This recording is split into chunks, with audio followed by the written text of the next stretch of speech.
Reconnaître les avantages et inconvénients d'un enfant tardivement. Certains font partie de ceux qui ont fait passer leur carrière avant la construction familiale.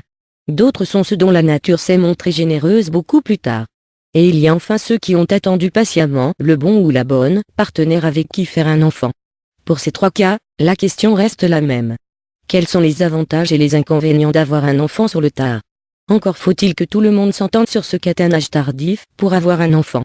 Mais surtout, en ce qui concerne certaines personnes, il faut avant tout se sentir prêt à être parent. Les avantages d'avoir un enfant tard. Concevoir un bébé après 42 ans est forcément, pour ce qui est des femmes, une décision consciente. Cela peut porter positivement conséquence que ces futures mamans possèdent une maturité d'esprit pouvant avoir un impact fort sur toutes les décisions à prendre pour leur bébé.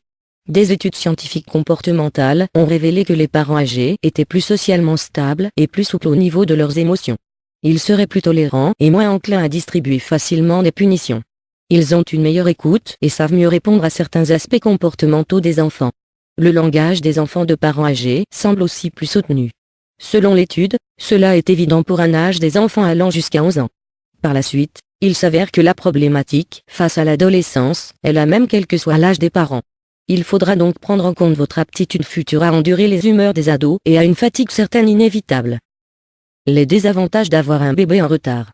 Comme pour toute chose, il y a plusieurs désavantages face au fait d'avoir un enfant tardivement. En premier, il faudra au début faire face aux critiques des proches et des personnes qui estimeront ce geste comme irresponsable.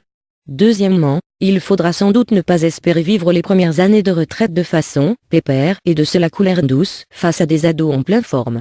Surtout expressivement. Troisièmement, il faut se remettre en question et bien se connaître.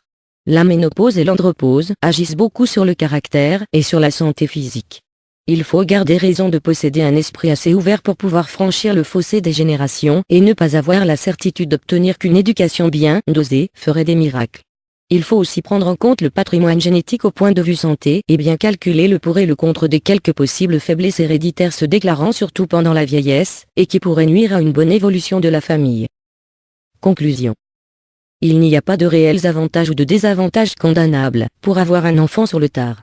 Lorsque les enfants sont désirés, plus de la moitié de leur éducation est déjà faite.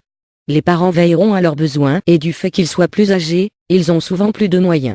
Le tout est d'avoir bien conscience qu'un bébé ne dure qu'un an et qu'un enfant, c'est un investissement en temps sur 20 ans. Si l'envie d'avoir et d'aimer un enfant est très forte et que l'on trouve la bonne personne pour y arriver, il n'y a pas vraiment de question à se poser si ce n'est celle qui repose sur le bon sens. À vous de faire le tri maintenant.